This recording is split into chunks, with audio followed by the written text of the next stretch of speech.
నమస్కారం. శ్రీనిలయం కార్యక్రమానికి స్వాగతం.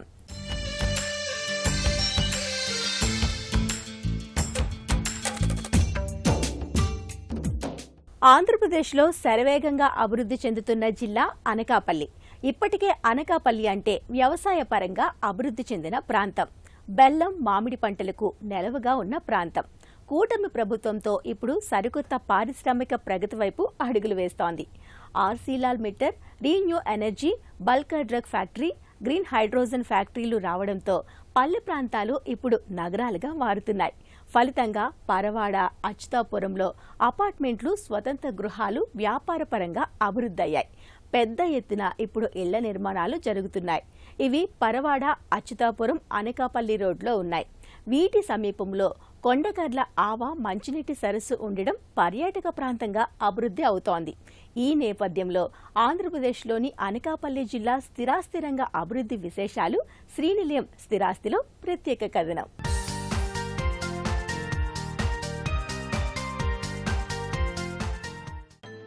ఆంధ్రప్రదేశ్లో కూటమి ప్రభుత్వం వచ్చిన తర్వాత నూతన రెవెన్యూ డివిజన్గా నక్కపల్లి ఏర్పడింది. అదే సమయంలో సుమారు 1 మిలియన్ మెట్రిక్ టన్నుల సామర్థ్యం కలిగిన ఆర్సీలార్ మిట్టల్, నిప్పన్ స్టీల్ ఫ్యాక్టరీ రాకతో ఈ ప్రాంతం రూపురేఖలు మారిపోతున్నాయి. ఒకప్పుడు కుర్మన్నపాలెంలో విశాఖ స్టీల్ ప్లాంట్ రావడంతో గాజువాక, అగనంపూడి, దువ్వాడ, లంకలపాలెం వరకు నగరం విస్తరించింది. అంతకంటే పెద్ద స్టీల్ పరిశ్రమ ఇప్పుడు అనకాపల్లి జిల్లా నక్కపల్లికి రావడంతో సమీపంలోని నక్కపల్లి, యలమంచిలి, ఎస్రాయవరం, పాయకరావుపేట 4 మండలాలు స్థిరాస్తి రంగం పుంజుకుంది. సమీపంలో ఆధ్యాత్మికంగా ఉపమాక వెంకటేశ్వరుని ఆలయం, దార్లపూడి వెంకటేశ్వరుని ఆలయం, ఏటికొప్పాక బొమ్మల పరిశ్రమలు ఉండడం వల్ల నివాస గృహాలు పెరుగుతున్నాయి. అడ్డురోడ్డు ప్రాంతంలో అపార్ట్మెంట్లు అభివృద్ధి చెందుతున్నాయి. ఇప్పుడు కూర్మన్నపాలెం ఎలా ఉందో అదే తరహాలో నక్కపల్లి ప్రాంతం అభివృద్ధికి అవకాశం ఉంది. మరోవైపు రాంబిల్లి నుంచి భోగాపురం వరకు సెమీ రింగ్ రోడ్ సిద్ధమవుతోంది. ఫలితంగా కేవలం గంటన్నర వ్యవధిలో భోగాపురం ఎయిర్పోర్ట్కి చేరుకోవచ్చు. మరోవైపు తుని, పాయకరావుపేట సమీపంలో ఒక ఎయిర్ స్ట్రిప్ తీసుకొనొస్తున్నారు. దీనివల్ల Arcelor Mittal, bulk drug park పారిశ్రామిక అవసరాలకు అనువుగా ఉంటుందని రాష్ట్ర ప్రభుత్వం ఆలోచిస్తోంది. ఈ సెమీ రింగ్ రోడ్ రాకతో జిల్లా మరింతగా అభివృద్ధి అవుతుంది. ఒక రోజులో అనకాపల్లి రూరల్ వాళ్ళు ఎంప్లాయ్మెంట్ లాగా వైజాగ్ వచ్చి వలస వచ్చేవారు. ఈవేళ అనకాపల్లి రూరల్కి ఒక నూతన ఉత్తేజం వచ్చింది. ఈవేళ ఒక అనకాపల్లి రూరల్లోనే 5 లక్షల కోట్లు ఇండస్ట్రీ వస్తుందంటే ఎంత ఎకనామిక్ గ్రోత్ పెరుగుతుందండి. భూమి ధరలు పెరుగుతాయి, ఇండైరెక్ట్ ఎంప్లాయ్మెంట్ పెరుగుతుంది, పరిశ్రమలు వస్తాయి, ఉపాధి వస్తుంది. తద్వారా ఇన్వెస్టర్స్ ఇంకా వస్తారు, యాన్సరీస్ వస్తాయి. ఒక్క 5 ఏళ్లలో జాతీయ స్థూల ఉత్పత్తి ఆదాయంలో అనకాపల్లి 3-4 వెళ్తుంది. లాంగ్ టర్మ్ విజన్ ఆలోచించి గౌరవ ముఖ్యమంత్రి గారి సూచన ప్రకారంగా సెమీ రింగ్ రోడ్ అనేది ఒకటి ప్లాన్ చేస్తున్నాము. మనకి రాంబిల్లి దగ్గర నుంచి భోగాపురం వరకు అనకాపల్లి సైడ్గా మనం వెళ్తాము. వైజాగ్లో భీమిలి మండలం టచ్ అవుతుంది, మళ్ళీ విజయనగరం టచ్ అవుతుంది. ఇలాగ ఒక సెమీ రింగ్ రోడ్ ప్లాన్ చేయడం జరిగింది. సో నేషనల్ హైవేకి మనకి సుమారు 10 కిలోమీటర్ల దూరంలో ఈ సెమీ రింగ్ రోడ్ వస్తుంది. ఒక 10 ఆర్టీరియల్ రోడ్స్ కూడా, అంటే మన నగరంలో వాసులు సెమీ రింగ్ రోడ్ ద్వారా కూడా భోగాపురం వెళ్ళొచ్చు. కాబట్టి ఒక 10 మాస్టర్ ప్లాన్ రోడ్స్ని కూడా, ఇంపార్టెంట్ జంక్షన్స్ రోడ్స్ని మనం ఐడెంటిఫై చేయడం కూడా జరిగింది. విశాఖపట్నం కూడా 4 రోడ్ల మధ్యలో ఉంటుంది. Semi ring road, new national highway, old national highway, coastal corridor. ఈ 4 రోడ్ల మధ్యలో ఎంటైర్ నగరం ఉండబోతా ఉంది. అండ్ ఓల్డ్ ఎన్హెచ్ మీదే మనకి మెట్రో డబల్ డెక్కర్ మోడల్ ప్రపోజల్లో ఉంది. సో ఇదన్నీ కూడా ఒక కంప్రహెన్సివ్ మొబిలిటీ ప్లాన్ కూడా తయారు చేయడం జరుగుతుంది. విఎంఆర్డీ నుంచి ప్రతి ఒక్క కనెక్టివిటీ పాయింట్స్ని కూడా ఇంప్రూవ్ చేయడానికి చర్యలు తీసుకుంటాం. దక్షిణ కోస్తా రైల్వే జోన్ రావడం, విశాఖ డివిజన్ పరిధిలో అనకాపల్లి జిల్లా రావడం వల్ల అనకాపల్లి, నర్సీపట్నం, యలమంచిలి రైల్వే స్టేషన్లు అభివృద్ధి చేస్తారు. ముఖ్యంగా వ్యవసాయదారులకు చెరకు, మామిడి పంటల ఎగుమతి పెరుగుతోంది. ఇదే సమయంలో యలమంచిలి, పాయకరావుపేట మధ్య మామిడి తాండ్ర కుటీర పరిశ్రమగా ఉపాధి అవకాశాలు పెరుగుతున్నాయి. ఇప్పుడు అనకాపల్లి నుంచి పాయకరావుపేట జాతీయ రహదారి పొడవునా చిన్న వ్యాపారాలు, చిన్నపాటి గ్రూప్ హౌస్, జాతీయ రహదారి కూడలి ప్రాంతంలో అపార్ట్మెంట్లు వస్తున్నాయి. రింగ్ రోడ్ రాకతో అనకాపల్లి, యలమంచిలి, కోటపాడు, భోగాపురం ప్రాంతాల అనుసంధానం వల్ల స్థిరాస్తి రంగం అభివృద్ధి చెందుతోంది. రాష్ట్ర ప్రభుత్వం కూడా అనకాపల్లి జిల్లా అభివృద్ధికి అడుగులు వేస్తోంది. విశాఖ అనుసంధాన రహదారులు అభివృద్ధి, నక్కపల్లి క్యాప్టివ్ పోర్ట్ రాకతో మరింత ఉపాధి, నివాస ఆవాసాలు పెరుగుతాయని అంచనాతో అభివృద్ధి కార్యక్రమాలను చేస్తున్నారు. అందుకే స్థిరాస్తి నిపుణులు ఇప్పుడు అనకాపల్లి, పరవాడ, నక్కపల్లి, పాయకరావుపేట ప్రాంతాల్లో పెట్టుబడికి అనుకూలమైన సమయంగా చెప్తున్నారు. ఒక్కసారి ఆర్సిలార్ మిట్టల్ పరిశ్రమ మొదలైతే ఇక్కడ స్థలాల రేట్లు మరింతగా పెరగడం, ఒక్కసారిగా నగరం విస్తృతం అవ్వడం ఖాయమంటున్నారు. పచ్చటి కొండల వల్ల కాలుష్యరహిత ప్రాంతం అవడం, పోలవరం ప్రాజెక్టు ద్వారా ఉత్తర సుజల స్రవంతి పథకంలో సాగునీరు, త్రాగునీరు ఉండడం వల్ల అన్ని మౌలిక సదుపాయాలతో జిల్లా విరాజిల్లుతుందని చెప్తున్నారు. అందుకే రాష్ట్రంలో మరో మెగా స్టీల్ సిటీగా అనకాపల్లి జిల్లా ప్రాంతం అభివృద్ధి అవుతుందని చెప్తున్నారు. ఇప్పుడు తలసరి ఆదాయం రాష్ట్రంలో మొదటి స్థానం గాజువాకకు వచ్చింది. స్టీల్ ప్లాంట్ పరిశ్రమ ఉండడం ఈ ఖ్యాతి ఆర్జించింది. మరో కొద్ది రోజుల్లో అనకాపల్లి జిల్లాలో నక్కపల్లి ప్రాంతం అదే రీతిలో తలసరి ఆదాయంలో రాష్ట్రంలో మొదటి స్థానానికి చేరుకోవడం సాధ్యమని చెప్తున్నారు. ఆంధ్రప్రదేశ్లోని అనకాపల్లి జిల్లా ఒకప్పుడు నర్సీపట్నం, ఎలమంచిలి మున్సిపాలిటీలుగా ఉండేవి. చోడవరం, మాడుగుల, పాయకరావుపేట పెద్ద పంచాయతీగా ఉండేవి. అయితే అనకాపల్లి నగరం ఇప్పుడు జీవీఎంసీలో ఒక భాగమయ్యింది. అనకాపల్లి ఆనుకుని ఉన్న అచ్యుతాపురం పారిశ్రామిక వాడతో ఫార్మా, వస్త్ర, రంగుల తయారీ, రక్షణ రంగ అభివృద్ధి పరిశ్రమలు అభివృద్ధయ్యాయి. దీంతో అక్కడ భూములకు మంచి డిమాండ్ ఏర్పడింది. స్వతంత్ర గృహాలు, అపార్ట్మెంట్లు ధరలు ఎలా ఉన్నాయో ఇప్పుడు నిపుణుల మాటల్లో తెలుసుకుందాం. అనకాపల్లి జిల్లా హాట్ టాపిక్గా ఉందండి. ఇదివరకు విశాఖపట్నం స్టీల్ ప్లాంట్ ఉన్నప్పుడు ఆ ఏరియా ఎలాగా అభివృద్ధి చెందిందో అదేవిధంగా ఈరోజు నక్కపల్లిలో స్టీల్ ప్లాంట్ రావడంతో ఆ ఏరియా రూపురేఖలు మొత్తం మారుతాయని చెప్పేసి అనుకుంటున్నామండి. కంప్లీట్గా అనకాపల్లి జిల్లాని రాష్ట్రంలోనే నెంబర్ 1గా తీర్చిదిద్దాలని చెప్పేసి రాష్ట్ర ప్రభుత్వం కూడా అదేవిధంగా సంకల్పించుకుందండి. ఉత్తరాంధ్రలో ప్రత్యేకంగా రాష్ట్ర ప్రభుత్వం దీని మీద ప్రత్యేక దృష్టి కేంద్రీకరించింది. నక్కపల్లి కానీ, యువతల అచ్యుతాపురం కానీ, అనకాపల్లి జిల్లా కేంద్రంలో కానీ కంప్లీట్గా ఆ ఏరియా అంతా కూడా అభివృద్ధి చెందుతుందండి. ప్రజలు కూడా పెద్ద ఎత్తున ఈ ఏరియాలో పెట్టుబడి పెడితే రేపు భవిష్యత్తులో పిల్లలకు కానీ ఫ్యూచర్ అంతా బాగుంటుందనే ఉద్దేశంతో పెట్టుబడి పెడుతున్నారండి. అదేవిధంగా రాంబెల్లి పోర్ట్ నుంచి మన భోగాపురం ఎయిర్పోర్ట్ వరకు రాష్ట్ర ప్రభుత్వం సెమీ రింగ్ రోడ్డు అనౌన్స్మెంట్ చేసింది. ఈ పరిసర ప్రాంతాలంతా కూడా ఈరోజు ప్రజలందరూ స్థిర నివాసాలు ఏర్పాటు చేసుకోవడానికి కానివ్వండి, పెట్టుబడికి కానివ్వండి, అందరూ పెద్ద ఎత్తున ఆసక్తి కనబరుస్తున్నారు. ఈ టైంలో కొనకపోతే భవిష్యత్తులో అనకాపల్లి, విశాఖపట్నం పరిసరాల్లో ఇంకా కొనలేము అన్న అభిప్రాయంతో వివిధ ప్రాంతాల్లో స్థిరపడిన వాళ్ళు కానివ్వండి, లోకల్గా ఉన్న వాళ్ళు కానివ్వండి, చాలా వేగంగా డిసిషన్స్ తీసుకుంటున్నారని చెప్పొచ్చండి. విశాఖపట్నం మరియు ఉత్తరాంధ్ర జిల్లాలకి పారిశ్రామిక రంగంలో పెట్టుబడులు, అలాగే మౌలిక సదుపాయాల్లో పెట్టుబడులు మరియు రక్షణ రంగంలో కూడా పెట్టుబడులు చాలా సర్వేగంగా వచ్చి ఉన్నాయి కూడా. నక్కపల్లి, అచ్యుతాపురం, రాంబెల్లి, అనకాపల్లి ఈ ప్రాంతాల్లో మనకి అభివృద్ధి అనేది సర్వేగంగా జరుగుతుందండి. ఎందుకంటే ఈ ఆర్సిలార్ మిట్టల్ వాళ్ళు నక్కపల్లి ప్రాంతంలో 150 లక్షల కోట్లతో వాళ్ళ యొక్క భారీ ప్రాజెక్టును తీసుకురాబోతున్నారు. దానికి భూమి పూజ కూడా జరిగి ఉంది. దానికి సంబంధించి మౌలిక సదుపాయాలు కూడా రెడీ చేస్తున్నారు వాళ్ళు. 5,400 ఎకరాల్లో అతిపెద్ద గ్రీన్ఫీల్డ్ ప్రాజెక్ట్ అనేది ఇక్కడ రాబోతుంది. ఇది ప్రత్యక్షంగా కానీ పరోక్షంగా కానీ 1,00,000 మందికి ఉపాధి కల్పిస్తుంది. మనకి గృహ సముదాయాల యొక్క అవసరం కానీ, వాణిజ్య సమూహాలు కానీ, అద్దె నివాస ప్రాంతాలు కానీ మనకు అవసరం రాబోతుంది. మైగ్రేషన్ కూడా ఆ ఏరియాలో చాలా ఎక్కువగా జరగబోతుంది. నగరాలు విస్తరిస్తున్నాయి. అపార్ట్మెంట్లు, విల్లాలు, గేటెడ్ కమ్యూనిటీలు వేగంగా పెరుగుతున్నాయి. కానీ అదే సమయంలో భూగర్భ జలాలు మాత్రం రోజురోజుకు అడుగంటిపోతున్నాయి. వర్షాలు పడుతున్నా ఆ నీరు నేలలోకి ఇంకకుండా రోడ్ల మీదుగా కాలువల్లోకి, అక్కడి నుంచి నదులు, సముద్రాల్లోకి చేరిపోతోంది. ఫలితంగా భవిష్యత్తులో నీటి కొరత మరింత తీవ్రంగా మారే ప్రమాదం ఉంది. ఇలాంటి పరిస్థితుల్లో వర్షపు నీటిని భూమిలోకి మళ్లించే ఇంకుడు గుంతలు ఎంతో కీలకంగా మారాయి. ముఖ్యంగా అపార్ట్మెంట్లు, విల్లాలు, గేటెడ్ కమ్యూనిటీల్లో ఇవి కేవలం ఒక నిర్మాణం మాత్రమే కాదు, భవిష్యత్తు తరాలకు నీటి భద్రత కల్పించే జీవనాధారాలు. అందుకే వర్షాకాలంలో వాన నీటిని సేకరించి భూగర్భ జలాల్లోకి పంపించే వ్యవస్థను ఏర్పాటు చేసుకోవాలి. నగరాల్లో వేలాది చదరపు అడుగుల విస్తీర్ణంలో నిర్మిస్తున్న గేటెడ్ కమ్యూనిటీలు, హైరైజ్డ్ అపార్ట్మెంట్లు వర్షపు నీరు నేలలోకి ఇంకే అవకాశాన్ని తగ్గిస్తున్నాయి. దీంతో వర్షం పడినా భూగర్భ జలాలు పెరగడం లేదు. ఈ సమస్యకు పరిష్కారంగా ఇంకుడు గుంతలు కీలక పాత్ర పోషిస్తున్నాయి. అపార్ట్మెంట్ భవనాల పైకప్పులపై పడే వర్షపు నీటిని పైపుల ద్వారా ఇంకుడు గుంతల్లోకి మళ్లిస్తే ఆ నీరు నేరుగా భూమిలోకి చేరుతుంది.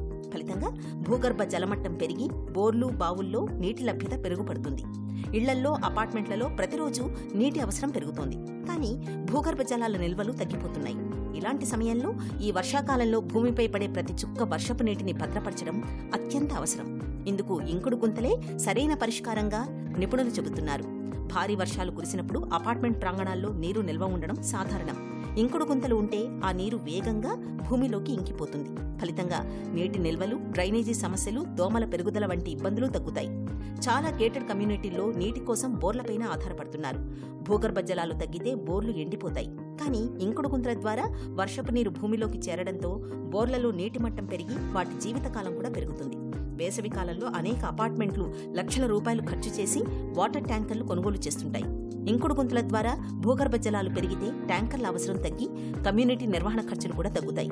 ఇంకుడు గుంతలు కేవలం నీటి సంరక్షణకే కాదు, పర్యావరణ పరిరక్షణకు కూడా దోహదపడతాయి. భూగర్భ జలాల పెరుగుదల వల్ల చెట్లు, మొక్కలు ఆరోగ్యంగా పెరుగుతాయి. అపార్ట్మెంట్లు, ఇళ్ల పరిసర ప్రాంతాల్లో ఉష్ణోగ్రతలు కూడా కొంతమేర నియంత్రణలో ఉంటాయి. అనేక రాష్ట్ర ప్రభుత్వాలు కొత్త భవనాల నిర్మాణంలో రెయిన్ వాటర్ హార్వెస్టింగ్, ఇంకుడు గుంతలను తప్పనిసరి చేస్తున్నాయి. భవిష్యత్ తరాలకు నీటిని అందుబాటులో ఉంచాలంటే ప్రతి గేటెడ్ కమ్యూనిటీ ఈ బాధ్యతను స్వీకరించాల్సిన అవసరం ఎంతైనా ఉంది. తెలంగాణ గవర్నమెంట్ రూల్ ప్రకారం అయితే యాక్ట్ ఉంది.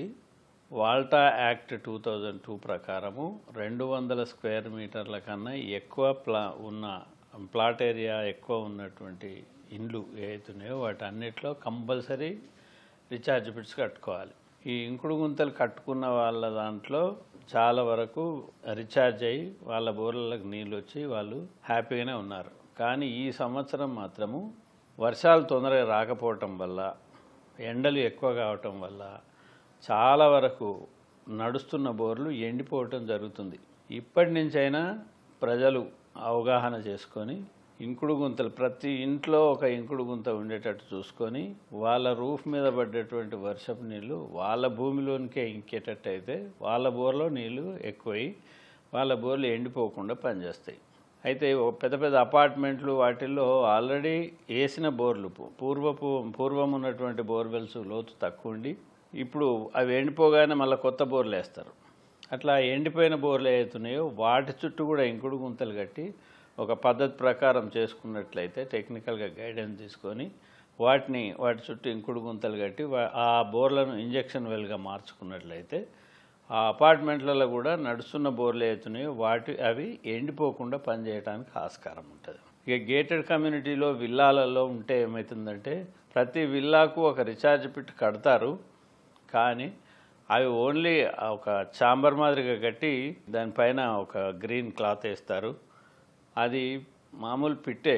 కానీ రీఛార్జ్ కావాలంటే మినిమం ఒరిజినల్ సాయిల్ నుంచి 6 ఫీట్ల లోతు ఉంటేనే ఆ భూమిలోకి ఇంకటానికి ఆస్కారం ఉంటుంది.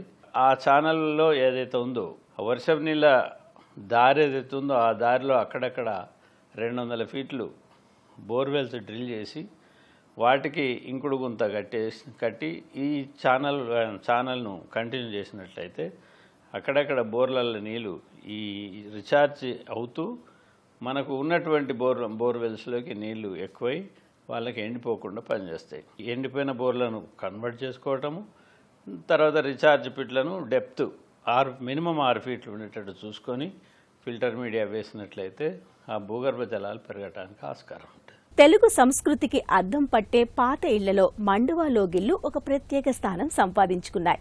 మధ్యలో ఆకాశాన్ని తాకే ఖాళీ స్థలం, చుట్టూ చెక్కతో చేసిన స్తంభాలు, ఆ స్తంభాల అందాన్ని రెట్టింపు చేసే సాంప్రదాయ ఫర్నిచర్, ఇవన్నీ కలిసొచ్చినప్పుడే ఒక పాతకాలపు రాజ సౌందర్యం కనిపిస్తుంది. ఇప్పుడు ఆధునిక ఇంటీరియర్స్ యుగంలో కూడా మండువా లోగిళ్ల ఫర్నిచర్ మళ్లీ ట్రెండ్ అవుతోంది. చెక్కతో చేసిన ఊయలలు, రాజమందిరాలను తలపించే కుర్చీలు, చేతి పని చెక్క బల్లలు, ఇవన్నీ ఇప్పుడు కొత్త డిజైన్స్తో అందరినీ ఆకట్టుకుంటున్నాయి. మరి మండువా లోగిళ్ల ఫర్నిచర్ ప్రత్యేకత ఏంటి? ఏ రకమైన చెక్కలు వాడతారు? పాతకాలపు డిజైన్స్ను ఎలా మళ్లీ తీసుకొస్తున్నారు? ఈ ప్రత్యేక కథనంలో తెలుసుకుందాం.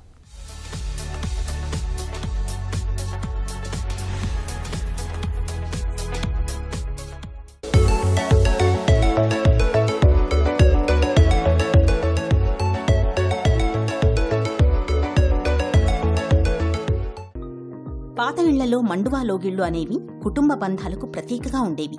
ఇంటి మధ్య భాగంలో నిర్మించిన ఓపెన్ కోర్ట్యార్డ్ చుట్టూ కుటుంబ సభ్యులు కలిసి కూర్చునేందుకు ప్రత్యేకంగా చెక్క ఫర్నిచర్ ఏర్పాటు చేసేవారు.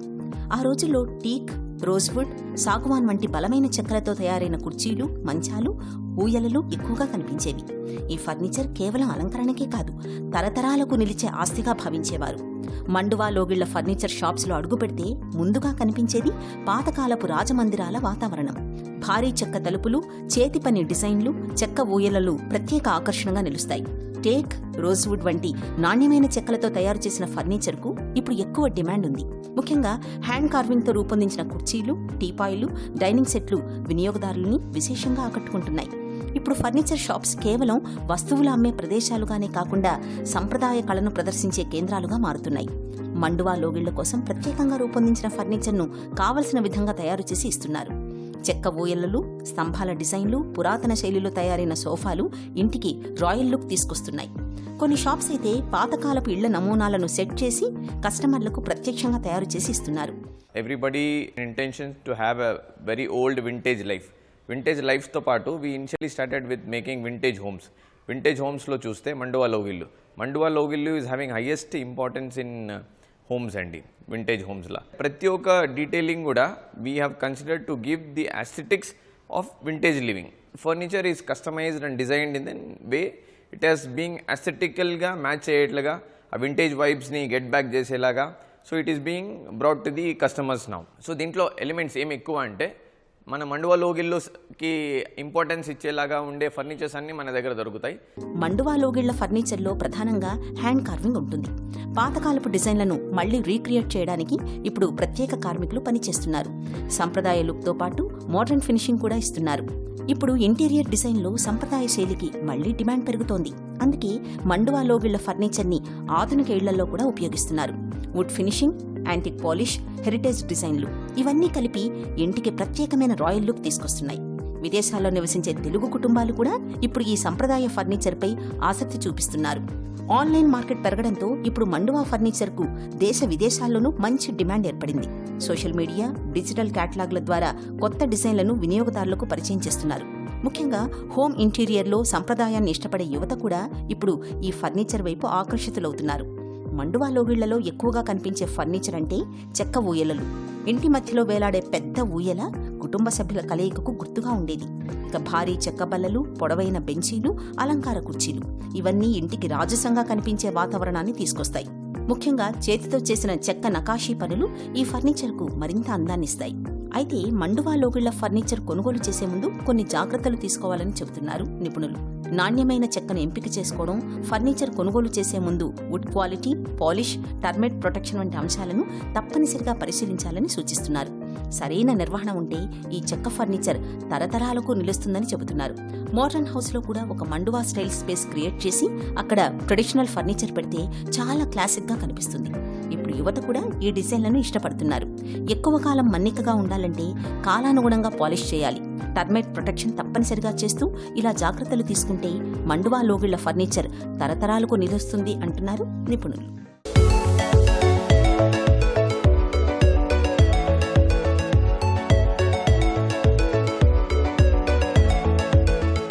మండువా లోగిళ్ళు అనుకున్నప్పుడు ఈ main door we have got a size around some 3 feet by 6 feet లాగా ఒక ఓల్డ్ వింటేజ్ డోర్ తీసుకొచ్చి కస్టమైజ్ చేసి we have developed a concept having a door which is having a same మండువా లుక్. ఒక సెంటర్ కోర్ట్యార్డ్ స్పేస్కి ఎట్లా వస్తుందో same అదే మాదిరిగా we have designed 1 door and 2 windows on left and right.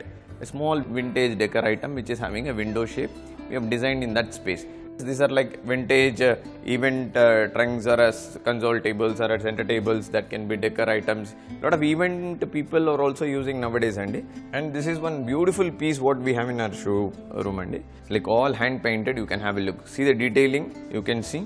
You can also use it for bookshelf, for a small mini wardrobe or whatever you feel you can use it. And all this, even the locking system is vintage. మనకి hand painted wardrobes కావాలనుకున్న వాళ్ళకి these like 3 collections అండి. Like everything is like vintage moment. మీకు చూడండి ఈ wardrobes TV centre tables లాగా కావాలనుకున్న వాళ్ళకి జస్ట్ ఒక 3 to 4 drawers ఉండి ఆ vintage theme or vintage look కావాలనుకున్న వాళ్ళకి మొత్తం హ్యాండ్ పెయింటెడ్ అండి కంప్లీట్గా.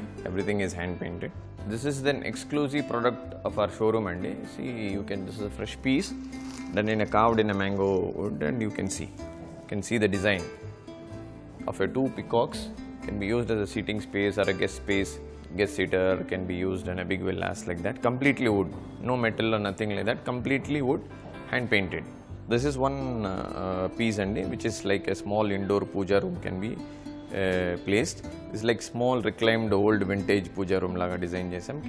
Many event people can also use it as a small decor item gaani chinna puja or any satyanarayana vratam or that can be backdrops laga kuda vaadtaru ivanni.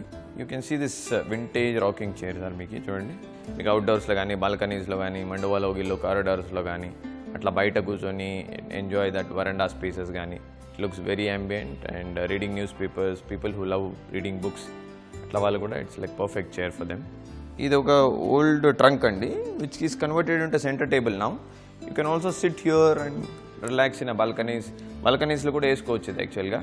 You can also sit 2 to 3 people can happily sit. You can also fix a glass on this and use as a center table. You can also open it for a storage also. You can also keep all your things or stuff or unused things in the balconies also you can use it in that way. ఇళ్ల స్థలాలు apartment కొనే ముందుగా వాస్తును పరిశీలిస్తూ ఉంటారు. మరి ప్రేక్షకులు అడిగిన ప్రశ్నలకు వాస్తు నిపుణుల మాటల్లో సమాధానాలు ఇప్పుడు చూద్దాం.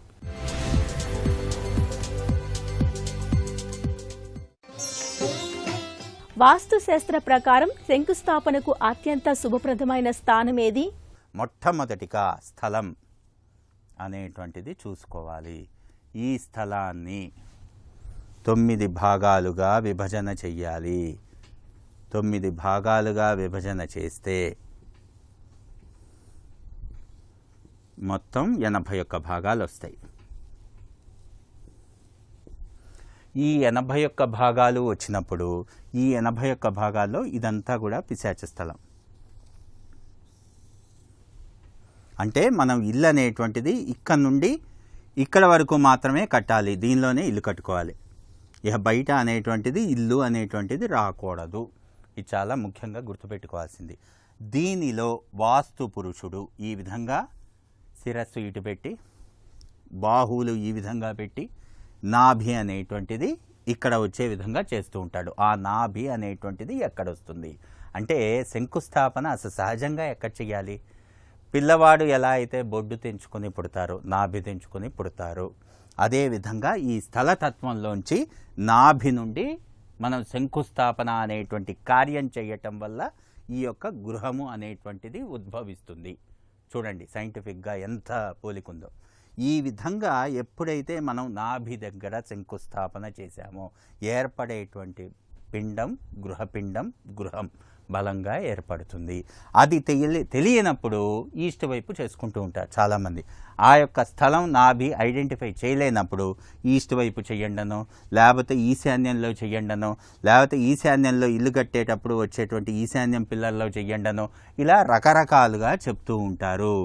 మనకి వాస్తు ప్రామాణికం మయమతం ఏం చెప్తోంది, విశేష విధి ఏం చెప్తోంది అంటే ఇక్కడ నుండి తీసుకొని మొత్తం ఈ 9 భాగాలు కదా, 9 భాగాలు 18 భాగాలు, తర్వాత 27 భాగాలు, అంటే ఈ మొదటి 3 బాక్సులు తీసేసి 28, 29, 30, 31, 32 ఈ 32వ బాక్సులో డయాగనల్గా తీసుకుంటే ఈ విధంగా ఇది నాభి అవుతుంది. ఇక్కడ తప్ప ఇంకెక్కడా శంకుస్థాపన చెయ్యకూడదు. అంటే ఏకస్థితి పద్ధతిలో ఈ కల్పం అనేటువంటిది పెట్టినప్పుడు దీన్ని 81 భాగాలు చేసినప్పుడు ఈశాన్యం మూల నుండి లెక్కించుకొని 32వ గదిలో ఉండేటువంటి దేవత దగ్గర ఇక్కడ నాభి అనేటువంటిది డయాగనల్గా తీసుకుంటే వస్తుంది. ఇది చాలామందికి తెలియక ఎక్కడెక్కడో చేసేస్తున్నారు. కొంతమంది డయాగనల్గా తీసుకుని మొత్తం ప్లాట్కి గర్భంలో చేస్తున్నారు. అసలు గృహ గర్భం ఏంటి, స్థల గర్భం ఏంటి, ఈ యొక్క వాస్తుపురుష నాభి అంటే ఏంటి, ఆ డిఫరెన్స్ అనేటువంటిది తెలియకుండా చాలామంది ఇష్టం వచ్చినట్లుగా వాళ్ళకి నచ్చిన విధానంగా క్రతువు అనేటువంటిది చేసేస్తున్నారు. అది కూడా వాస్తుపురుష నాభి దగ్గర చేసుకునేటప్పుడు కంపల్సరీగా ముందు చెయ్యాల్సిన క్రతువు అంతా చెయ్యాలి. ఇంట్లో గృహస్థులు అష్టైశ్వర్య సిద్ధి పొందుతారు అంటల్లో ఎంత మాత్రం సందేహం లేదు. ఇది నేటి శ్రీనిలయం. మరికొన్ని తాజా అంశాలతో వచ్చే వారం మళ్ళీ కలుద్దాం. అంతవరకు సెలవు, నమస్తే.